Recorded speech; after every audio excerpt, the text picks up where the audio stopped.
Yours first.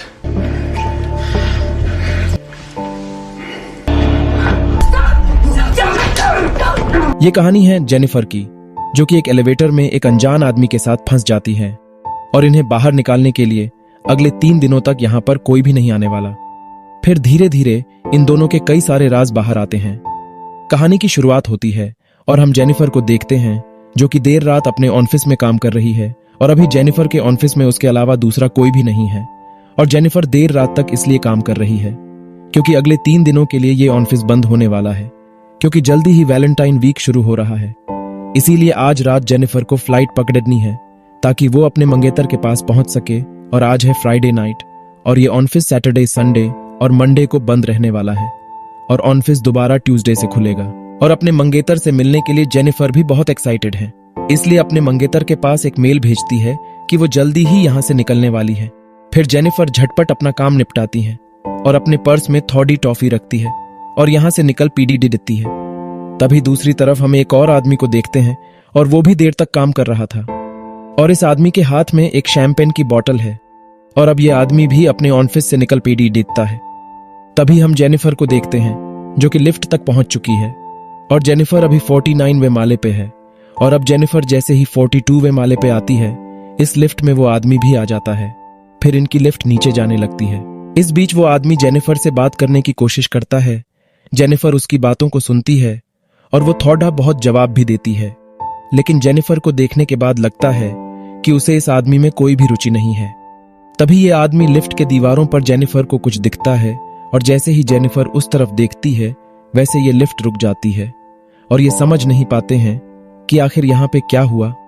ये लोग इस लिफ्ट के सारे बटन दबाते हैं और अपनी पूरी कोशिश कर लेते हैं कि ये लोग इस लिफ्ट को खोल सके, लेकिन इनकी सारी कोशिशों बेकार हो जाती है।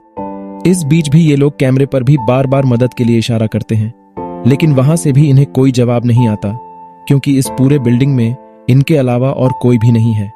और इनकी समस्याएं तब बढ़ती है जब इन्हें पता लगता है कि यहाँ पे इनके फोन में नेटवर्क तक नहीं है। और अब वक्त के साथ साथ इनकी मुसीबतें और भी ज्यादा बढ़ती चली जाती है।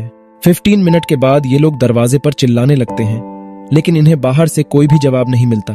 फिर जेनिफर और भी ज्यादा परेशान होने लगती है, क्योंकि उसे लगता है कि जल्दी ही उसकी फ्लाइट छूट जाएगी। और इस बात को सुनने के बाद ये आदमी जेनिफर की मदद करने की कोशिश करता है और कहता है कि अब हमारे पास बस एक ही रास्ता है कि हम लिफ्ट के ऊपर से जाएं। इसीलिए जेनिफर अभी इस आदमी के कंधे के ऊपर चराश जाती है और लिफ्ट के रूफ को तोड़ने की कोशिश करती है ताकि वो ऊपर जा सके, लेकिन जेनिफर की सारी कोशिशों बेकार हो जाती है और इसी बीच जेनिफर के हाथ में चोट भी लग जाती है। इसीलिए जेनिफर अब नीचे उतर जाती है और जेनिफर को पता लगता है कि 1 घंटे का वक्त बीत चुका है। इसीलिए जेनिफर को अब इस बात का एहसास हो गया है कि उसकी फ्लाइट छूट चुकी है। इसीलिए जेनिफर अब निराश होने लगती है और जेनिफर को निराश देखने के बाद ये आदमी थोड़ी मजाकिया बातें करने लगता है कि जिससे जेनिफर का मूड ठीक हो सके। इसी बीच जेनिफर को प्यास लग जाती है और वो आदमी अपने बोतल का पानी देता है और फिर वो मजाक भी करता है और कहता है कि अगर तुम चाहो तो हम शैंपेन की बोतल भी खोल सकते हैं। और जेनिफर इस बात पर हंसती है। फिर जेनिफर इस आदमी के बोतल से पानी पीती है और बदले में उसे कुछ टॉफी देती है और वक्त ऐसे ही बीतते जाता है और 4 घंटे का वक्त बीत जाता है। तब जेनिफर बताती है कि उसे पेशाब लगा है, लेकिन यहाँ पर पेशाब करने के लिए कोई भी जगह नहीं है। इसलिए जेनिफर ने बहुत देर से रोक करके रखा है। और जेनिफर यह भी कहती है कि उसे शर्म आ रही है कि वो एक अनजान आदमी के सामने पेशाब करेगी। तब वो आदमी जेनिफर को समझाता है कि शर्माने की कोई भी जरूरत नहीं है, तुम कोने में कर सकती हो। और इतना कहने के बाद वो आदमी जेनिफर को अपना थर्मस भी देता है और जेनिफर कोने में पेशाब करने लगती है। और इस बीच वो उस आदमी को कहती है कि वो अपनी आंखें बंद कर ले, तो उसके साथ साथ अपने कान भी, और वो आदमी ऐसा ही करता है। और उसके साथ साथ ये आदमी गाना भी गाता है, जिससे जेनिफर और भी ज्यादा कंफर्टेबल हो जाती है। और अब धीरे धीरे इन दोनों के बीच नजदीकियां बढ़ने लगती हैं और ये दोनों अपने बारे में बताना शुरू करते हैं। और जेनिफर बताती हैं कि वो न्यूयॉर्क जाने वाली थी किसी से मिलने के लिए, लेकिन अब सब कुछ खराब हो गया। फिर ये आदमी कहता है कि इसके लिए काम ही सब कुछ है, इसीलिए इस वीकेंड भी ये आदमी कुछ खास नहीं करने वाला था। और यहाँ पे आदमी अपना नाम भी बताता है कि इसका नाम है जॉन डाइकिंस। और अब ये लोग यहाँ पे तरह तरह के गेम्स खेलते हैं और लिफ्ट के दीवार पे जो स्केच बना था जेनिफर वहां पे एक और स्केच बनाती है और अब यहां से ये दोनों एक दूसरे के साथ बहुत ही ज्यादा कंफर्टेबल होने लगते हैं। इसीलिए जॉन अपनी शैंपेन की बोतल खोलता है और ये दोनों एक साथ पीते हैं। टाइम पास करने के लिए दोनों एक दूसरे की ड्राइंग बनाने लगते हैं और जॉन जेनिफर से कहता है कि उसने पहले भी जेनिफर को ऑफिस में देखा था, लेकिन वो इसलिए उसे नहीं बता रहा था कि कहीं वो अनकंफर्टेबल ना हो जाए। लेकिन जेनिफर इस बात को सुनने के बाद मुस्कुराती है और कहती है कि कोई बात नहीं, तुम मुझे बता सकते थे। फिर जेनिफर अपनी ड्राइंग जॉन को दिखाती है, लेकिन जेनिफर की ड्राइंग बहुत ही फनी होती है और उसने जॉन ऐसा लगता है कि मजाक उड़ाया है। तभी जॉन अपनी ड्राइंग दिखाता है और जेनिफर देखती है कि जॉन ने उसकी ड्राइंग को बहुत ही अच्छा बनाया और उसमें वो बहुत ही खूबसूरत नजर आ रही है। इसलिए अब जेनिफर को बुरा लगने लगता है और वो जॉन को सॉरी कहती है और जॉन की ड्राइंग की एक तस्वीर खींच लेती है अपने फोन में और कहती है कि अगर वो जिंदा बची तो वो इस तस्वीर का वॉलपेपर बनाएगी। और फिर से इन दोनों के बीच बातें शुरू हो जाती हैं और ये दोनों बहुत ही ज्यादा भूखे होते हैं। इसीलिए लोग अपना टाइम पास करने के लिए किसी चीज के बारे में बात करना चाहते हैं। फिर ये दोनों एक के बाद एक बहुत सारे टॉपिक्स चुनते हैं, लेकिन इन्हें कोई भी टॉपिक पसंद नहीं आता और अंत में जेनिफर कहती हैं कि हमें अपने सेक्स लाइफ के बारे में बात करना चाहिए। फिर जेनिफर अपना फोन निकालती है और वो जॉन को कहती है कि वो अपने सबसे अजीब एक्सपीरियंस के बारे में बताएं और पूछती है कि क्या वो किसी से किसी अजीब जगह पे इंटीमेट हुआ है। लेकिन जॉन इस बात को सुनने के बाद शर्माने लगता है और वो कुछ भी नहीं बता पाता। तभी जेनिफर जॉन के हाथ में फोन दे देती है और वो अपने एक्सपीरियंस के बारे में बताने लगती है और कहती है कि वो एक बार लाइब्रेरी में एक एलडीएचके के साथ इंटीमेट हुई थी और वो उसकी जिंदगी का सबसे अजीब अनुभव था। और अपना अनुभव साझा करने के बाद जेनिफर एक बार फिर से जॉन को कहती है कि वो अपने अनुभव के बारे में बताएं, लेकिन जॉन एक बार फिर से शर्माने लगता है और कहता है कि उसके पास कोई भी ऐसा अनुभव नहीं है। फिर जेनिफर कहती है कि तुम कोई भी मनगढ़ंत कहानी बना सकते हो। फिर जॉन कहानी बनाने लगता है और कहता है कि एक बार वो गाड़ी से जा रहा था, तब उसकी गाड़ी में एक हॉट सी लड़ी डिक्की थी और अचानक वो अपने कपड़े ढीढ़े उतारने लगे और वो जॉन के साथ इंटीमेट होने की कोशिश करने लगे।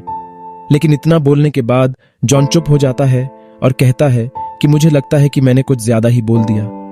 लेकिन जेनिफर कहती है कि कोई बात नहीं है और इस बात को सुनने के बाद जॉन जेनिफर की तरफ आगे बढ़ने लगता है और अब ये दोनों किस करने लगते हैं और देखते ही देखते ये दोनों फिर इंटीमेट होने लगते हैं।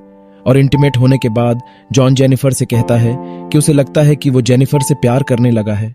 और इस बात को सुनने के बाद जेनिफर थोड़ी सी ऑकवर्ड हो जाती है और कहती है कि अभी इन लोगों के बीच जो भी हुआ वो बस ऐसे ही हो गया, उसमें कोई भी फीलिंग्स नहीं थी, बल्कि जेनिफर की जिंदगी में पहले से कोई और है और जेनिफर उसी से प्यार करती है।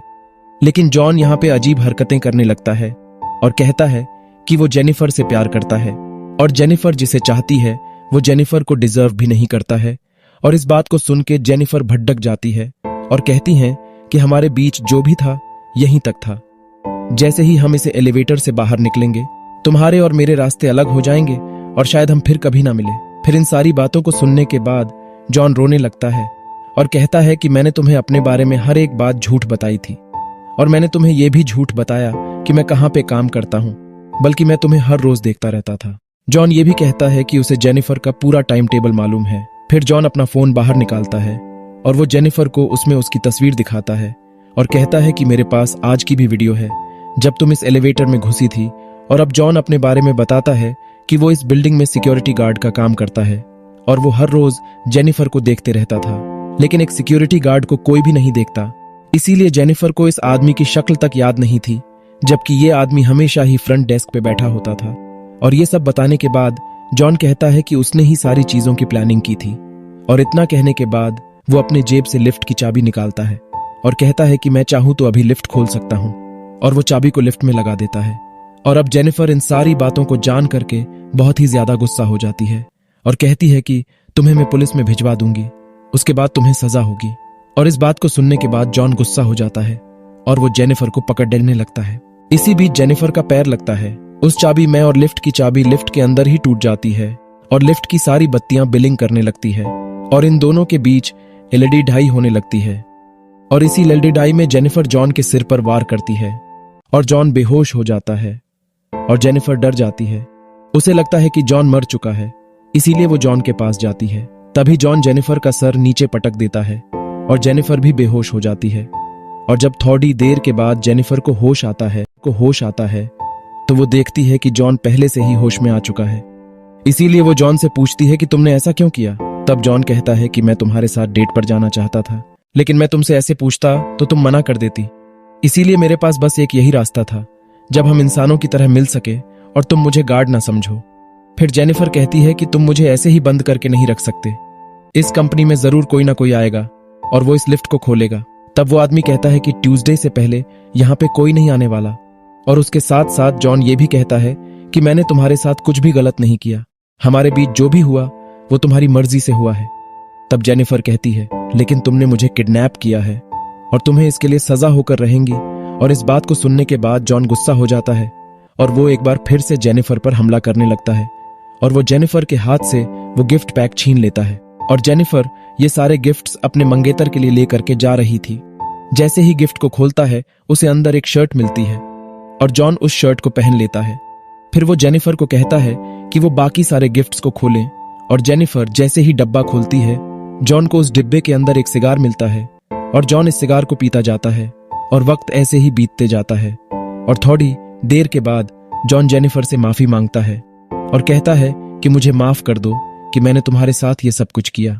क्या तुम मुझे एक और मौका दे सकती हो? तुम्हें अभी इस बात का जवाब देने की जरूरत नहीं है। और वक्त ऐसे ही बीतते जाता है और धीरे धीरे जॉन यहाँ पे तोड़ फोड़ करने लगता है और वो जल्दी ही लिफ्ट की सीलिंग तोड़ देता है। जेनिफर को कहता है कि वो उसकी मदद करें ताकि वो ऊपर जा सके, और अगर जॉन एक बार ऊपर चला गया तब वो मदद लेकर के आएगा और जेनिफर को बाहर निकलवाएगा। लेकिन जेनिफर यहाँ पे जॉन को कन्विंस कर लेती है और कहती है कि उसे ऊपर जाना चाहिए, अगर वो ऊपर गई तो और भी जल्दी मदद ला पाएगी। फिर मान जाता है और वो जेनिफर को ऊपर भेज देता है और जेनिफर जैसे ही ऊपर जाती है जॉन खुश हो जाता है। तब जेनिफर उसे मिडिल फिंगर दिखाती है और कहती है कि तुम यहीं पे मरोगे। और इतना कहने के बाद जेनिफर यहाँ से जाने लगती है और इस चीज को देख के जॉन को बहुत गुस्सा आता है। फिर वो 2-3 कपडिडीहों को इकट्ठा करता है और उन कपडिडीहों की मदद से लिफ्ट के ऊपर चढ़ जाता है और जेनिफर को कहता है कि अगर मैंने तुम्हें पकड़ लिया तो मैं तुम्हें जान से मार दूंगा। और अब जॉन जेनिफर का पीछा करने लगता है। तब तक जेनिफर दरवाजे तक पहुंच जाती है और वो दरवाजे के पास मदद के लिए चिल्लाने लगती है।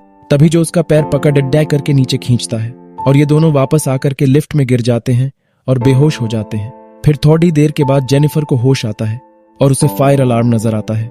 इसीलिए जेनिफर वहां पे सिगार जलाने लगती है ताकि फायर अलार्म बजे, लेकिन कुछ भी नहीं होता। फिर जेनिफर लिफ्ट के अंदर थोड़ा सा कागज जलाती है ताकि इससे फायर अलार्म एक्टिवेट हो जाए। तभी जॉन जग जाता है और वो कहता है कि यहाँ पे फायर अलार्म वाले नहीं आएंगे।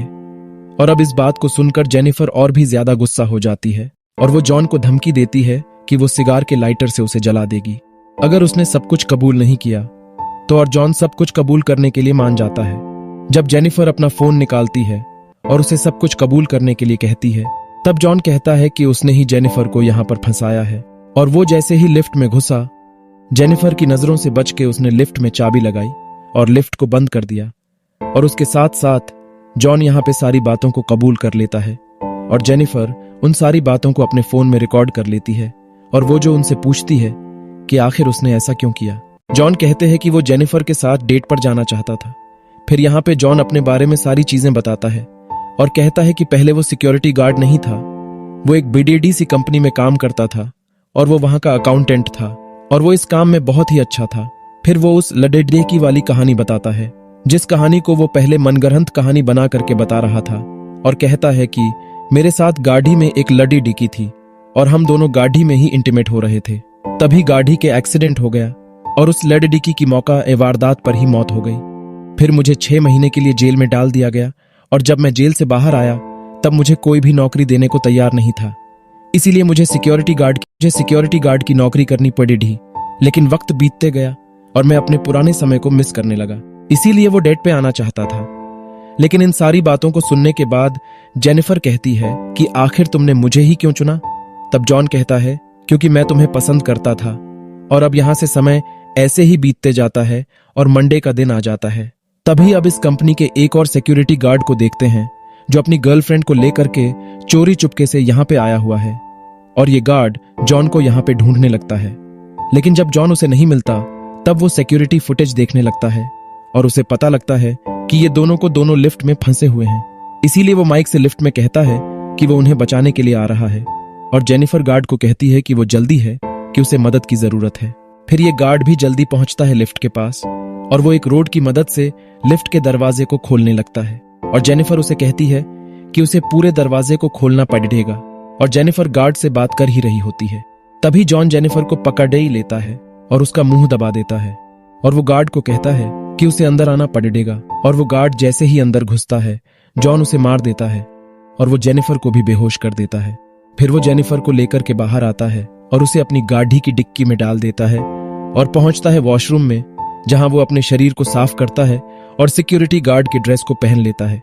उसके साथ साथ वो जेनिफर के सिगार को भी अपनी जेब में रख लेता है और पहुंचता है फ्रंट डेस्क पे, जहां वो सारे कैमरा फुटेज को डिलीट कर देता है।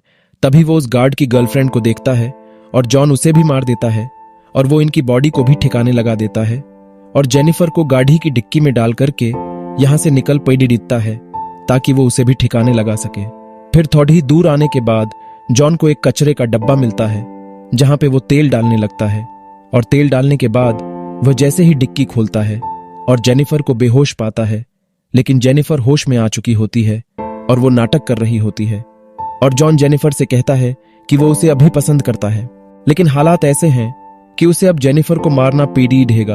और इतना कहने के बाद वह जैसे ही कचरे की तरफ जाता है जेनिफर उठ खड़ी डिढ़ी होती है और वो जॉन को बेहोश कर देती है और गाड़ी में बैठ करके यहां से भागने लगती है। तभी वो गाड़ी में जलता हुआ सिगार देखती है और उसे गुस्सा आ जाता है और वो अपनी गाड़ी वापस ले जाकर के फिर से जॉन के शरीर पे मारती है और जॉन कचरे के डिब्बे में चला जाता है जहां पर पहले से उसने तेल गिरा रखा था। और अब जेनिफर बाहर आती है और वो जलता हुआ है कचरे के डिब्बे में और जॉन यहाँ पे जिंदा जल जाता है और ये कहानी यहीं पर खत्म हो जाती है। तो दोस्तों, इस फिल्म का नाम था डाउन। तो इसी के साथ हमारी आज की वीडियो यहीं पर खत्म होती है। उम्मीद है कि आपको हमारी ये वीडियो पसंद आई होगी। अगर आपको हमारी ये वीडियो पसंद आई हो तो इसे लाइक करें, शेयर करें और चैनल को सब्सक्राइब करें। Thank you.